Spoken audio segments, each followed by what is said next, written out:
Hola a todos, bienvenidos a una nueva inmersión. Hoy vamos a hablar de un caso que ha dado mucho de qué hablar en Colombia.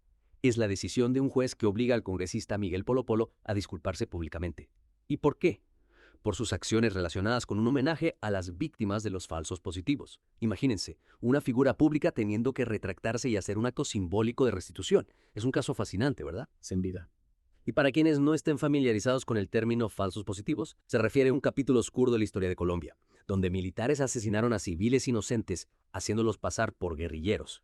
Un tema muy sensible y doloroso para muchos colombianos. Exacto. Y en este caso, Polo causó mucha indignación al quitar de una plaza pública en Bogotá una instalación artística llamada Mujeres con las botas bien puestas, que precisamente honraba a las víctimas de estos crímenes. Lo que hace aún más interesante al caso es que incluso figuras de la derecha política, a la cual pertenece Polo Polo, se mostraron en desacuerdo con sus acciones. Curioso, ¿no? ¿Por qué nos hace pensar?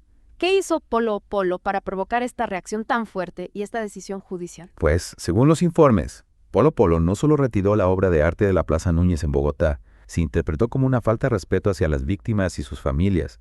Este acto, pues, desató muchísimas críticas, incluso de sectores que normalmente simpatizan con su ideología. Claro, es comprensible la indignación. Los falsos positivos no son un simple hecho del pasado, son una herida abierta en la sociedad colombiana, que aún busca justicia y reparación. Totalmente. Y la justicia, al menos en este caso, parece haber actuado con contundencia. La jueza Anabel Mendoza Martínez del Juzgado 30 Civil de Bogotá emitió un fallo que obliga a Polo Polo a disculparse públicamente. ¿Puedes contarnos más sobre este fallo? Con gusto, la jueza ordenó a Polo Polo que emita una disculpa pública a la Asociación de Madres de Falsos Positivos y al país en un plazo de 3 días. Lo interesante aquí es que el fallo va más allá de una simple disculpa. Me dejas con la intriga. ¿Qué más se le exige a Polo Polo? Bueno, el fallo es bastante específico. La jueza también le exige que restaure la obra Mujeres con las botas bien puestas a su estado original y que la coloque de nuevo en la Plaza Núñez. Además, le prohíbe revisar acciones similares en el futuro. Parece que la jueza busca no solo la reparación del daño causado, sino también prevenir futuras ofensas. Es un fallo bastante completo. Y lo que me llama la atención es que, como mencionamos antes, Polo no ha recibido mucho apoyo, incluso de su propio partido. Parece que la gravedad de sus acciones ha trascendido las líneas ideológicas. ¿A qué crees que se deba esto? Yo creo que este caso ha tocado una fibra sensible en la sociedad colombiana. El tema de los falsos positivos es muy delicado y genera un rechazo generalizado. Atentar contra la memoria de las víctimas es algo que la mayoría de la gente, independientemente de su afiliación política, considera inaceptable. Tienes razón. Es un tema que nos lleva a reflexionar sobre el impacto de este caso en la sociedad colombiana. ¿Crees que este fallo sentará un precedente? ¿Qué opinas tú? Sin duda, este caso abre un debate sobre la responsabilidad de los líderes políticos y la importancia de respetar la memoria de las víctimas. Y sí, creo que puede sentar un precedente. Es una señal de que la justicia está dispuesta a actuar contra quienes intentan minimizar o negar la gravedad de lo sucedido. Exacto, y es aquí donde me gustaría pedirte tu análisis más a fondo. ¿Qué implicaciones legales y sociales ves en este fallo? ¿Podría Polo Polo apelar la decisión? Claro que sí. Analicemos eso en detalle. Bueno, lo fascinante aquí es que sí, Polo podría apelar el fallo. El sistema judicial colombiano permite a las partes impugnar las decisiones. Este caso no sería la excepción. Entiendo. Entonces, ¿cómo funcionaría ese proceso de apelación? ¿Qué tendría que hacer Polo Polo si decide no acatar el fallo? En términos generales, tendría que presentar un recurso ante un tribunal superior, argumentando por qué considera que el fallo es incorrecto o injusto. Este proceso podría tomar tiempo y requerir la presentación de pruebas y argumentos legales. Interesante. Y mientras tanto, ¿qué pasa con la disculpa pública y la restitución de la obra?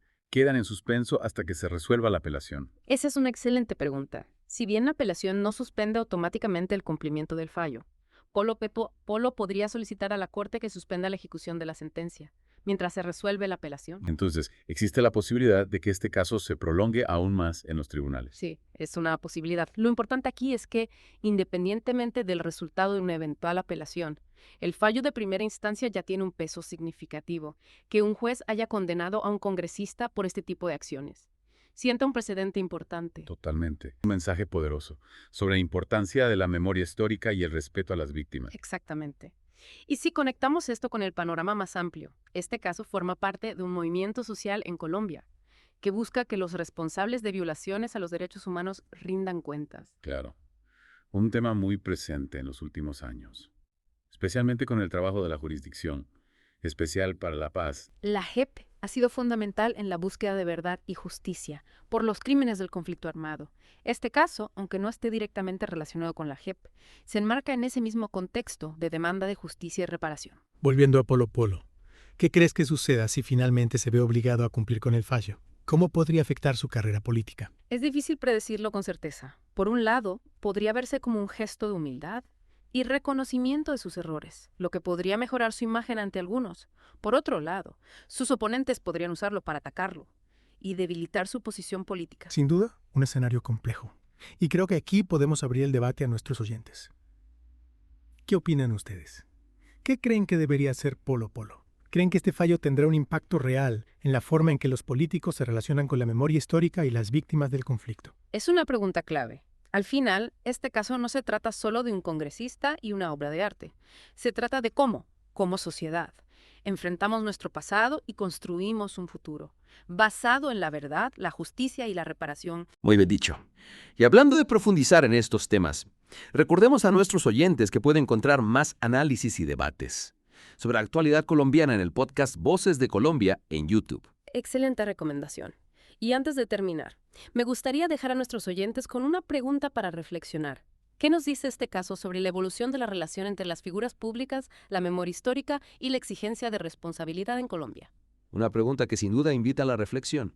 Y con esto llegamos al final de nuestra inversión en el caso de Miguel Polo Polo y el fallo que lo obliga a disculparse por sus acciones. Esperamos que este análisis les haya brindado una visión más clara sobre este caso y sus implicaciones. Una pregunta para reflexionar sobre el poder de la justicia y la memoria, incluso frente a figuras de poder. Totalmente. Y este caso también nos recuerda la importancia del arte como herramienta para la memoria y la reconciliación, la instalación Mujeres con las botas bien puestas. Al honrar a las víctimas de los falsos positivos, se convirtió en un símbolo de resistencia y un llamado a la justicia, algo que Polo Polo, al intentar removerla, pareciera haber pasado por alto. Exacto, a intentar remover esa obra. Polo no solo estaba faltándole el respeto a las víctimas, sino también intentando borrar un pedazo de la memoria histórica del país. Un acto que, como vimos, generó un rechazo generalizado, incluso entre aquellos que podrían compartir su ideología. Parece que en este caso la indignación por la falta de respeto a las víctimas trascendió las divisiones políticas.